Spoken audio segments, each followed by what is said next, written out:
Hello दोस्तों, इस video में हिस्ट्री के सबसे महत्वपूर्ण टॉपिक वैदिक काल को पढ़ाया जाएगा, जिसको एकदम पूरा डिटेल में बेहतर तरीके से पढ़ाया जाएगा, जो आपके एग्ज़ाम की दृष्टि से बहुत ही महत्वपूर्ण होने वाला टॉपिक है। तो एक ही वीडियो में सब कुछ कवर कर दिया जाएगा। तो चलिए वीडियो को स्टार्ट करते हैं, इसको एंड तक देखिएगा। वैदिक काल।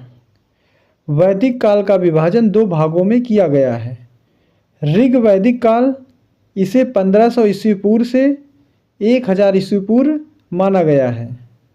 उत्तर वैदिक काल, इसे 1000 ईस्वी पूर्व से 600 ईस्वी पूर्व माना गया है। मैक्स मूलर ने आर्यों का मूल निवास स्थान मध्य एशिया को माना है। भारत में आर्य सर्वप्रथम सप्त सिंधु क्षेत्र में बसे। यह क्षेत्र आधुनिक पंजाब तथा उसके आसपास का क्षेत्र था। ऋग्वैदिक काल। ऋग्वैदिक आर्य कई छोटे छोटे कबीलों में विभक्त थे। ऋग्वैदिक साहित्य में कबीलों को जन कहा गया है।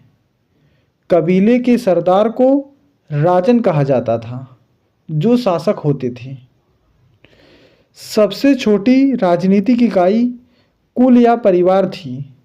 कई कुल मिलकर ग्राम बनते थे, जिसका प्रधान ग्रामणी होता था। कई ग्राम मिलकर विष होता था, जिसका प्रधान विस्पति होता था। तो इस पॉइंट को ध्यान रखिएगा। तथा कई विष मिलकर जन होता था, जिसका प्रधान राजा होता था। ऋग्वेद में जन का 275 बार तथा विष का 170 बार उल्लेख हुआ है। सभा, समिति एवं विदत राजनीतिक संस्थाएं थी। परिवार पितृसत्तात्मक था। समाज में वर्ण व्यवस्था कर्म पर आधारित थी। ऋग्वेद के 10वें मंडल पुरुष सूक्त में 4 वर्णों ब्राह्मण, क्षत्रिय, वैश्य, शूद्र का उल्लेख है।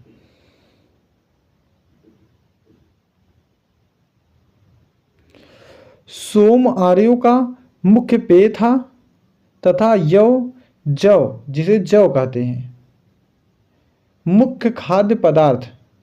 समाज में स्त्रियों की स्थिति अच्छी थी। इस समय समाज में विधवा विवाह, नियोग प्रथा तथा पुनर्विवाह का प्रचलन था, लेकिन पर्दा प्रथा, बाल विवाह तथा सती प्रथा प्रचलित नहीं थी। आगे हम देखते हैं ऋग्वैदिक काल में नदियों के बारे में। प्राचीन नाम, आधुनिक नाम।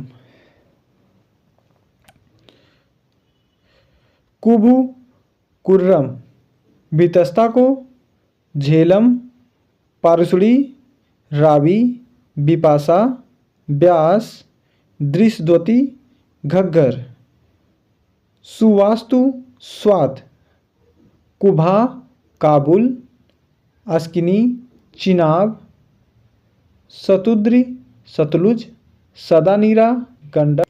तो इस तरह से इनके नाम हैं। आगे हम देखते हैं।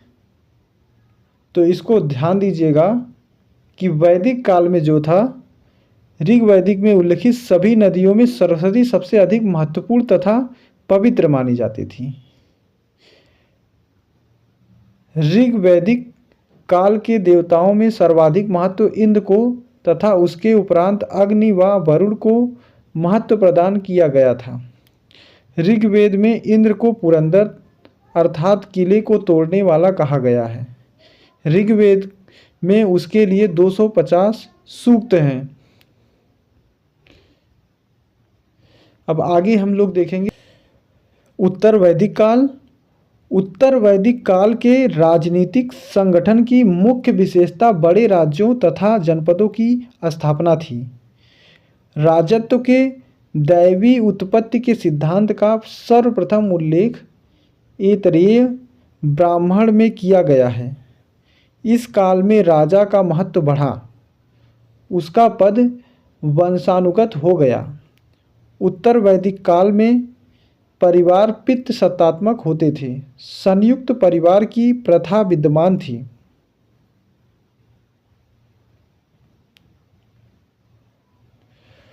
समाज स्पष्ट रूप से 4 वर्णों ब्राह्मण, क्षत्रिय, वैश्य एवं शूद्र बटा था। वर्ण व्यवस्था कर्म के बदले जाति पर आधारित थी। स्त्रियों की स्थिति अच्छी नहीं थी, उन्हें धन संबंधित तथा किसी प्रकार के राजनीतिक अधिकार प्राप्त नहीं थे। जाबालोपनिषद में सर्वप्रथम 4 आश्रमों ब्रह्मचर्य, गृहस्थ, वानप्रस्थ एवं संन्यास का विवरण मिलता है।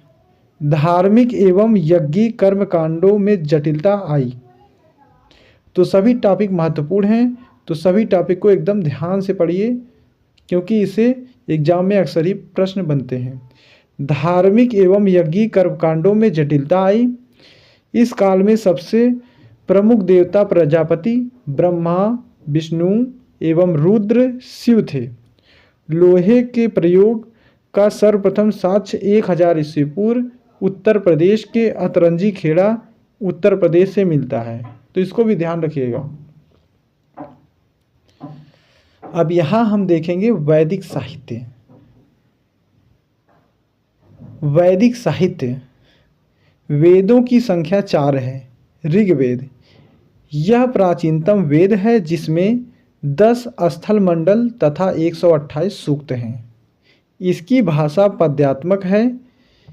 इसमें गायत्री मंत्र का उल्लेख है, जो सूर्य से संबंधित देवी सावित्री को संबोधित है।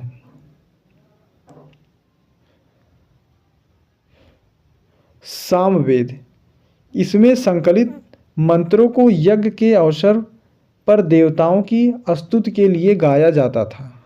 इसे भारतीय संगीत का मूल कहा जाता है। यजुर्वेद यह एकमात्र ऐसा वेद है जिसकी रचना पद्य तथा गद्य दोनों में की गई है, तो इसको ध्यान रखिएगा। पद्य तथा गद्य दोनों की रचना यजुर्वेद में की गई है। यह मूलतः कर्मकांड प्रधान ग्रंथ है। अथर्ववेद, अब अथर्ववेद को देखेंगे तो अथर्ववेद इसमें ब्रह्म ज्ञान, औषधि प्रयोग, रोग निवारण, जंत्र तंत्र, टोना टोटका आदि का वर्णन है। उपनिषद ब्रह्म विषयक होने के कारण इसे ब्रह्म विद्या भी कहा जाता है। इसमें आत्मा, परमात्मा एवं संसार के संदर्भ में प्रचलित दार्शनिक विचारों का संग्रह मिलता है। इसकी संख्या 108 है। भारत का राष्ट्रीय आदर्श वाक्य सत्यमेव जयते मुंडकोपनिषद से लिया गया है, तो इसको भी ध्यान रखिएगा। सत्यमेव जयते जो भारत का राष्ट्रीय वाक्य है, तो ये मुंडकोपनिषद से लिया गया है। आगे देखेंगे वेदांग। वेदांग वेदों के अर्थ समझने व सूक्तियों के सही उच्चारण के लिए वेदांग की रचना की गई।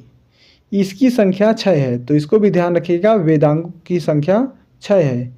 शिक्षा, कल्प, व्याकरण, निरुक्त, छंद एवं ज्योतिष। स्मृति स्मृतियों को धर्मशास्त्र भी कहा जाता है।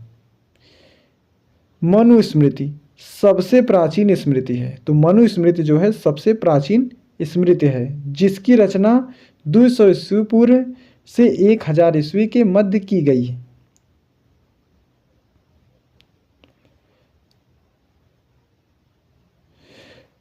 पुराण इसकी संख्या 18 है।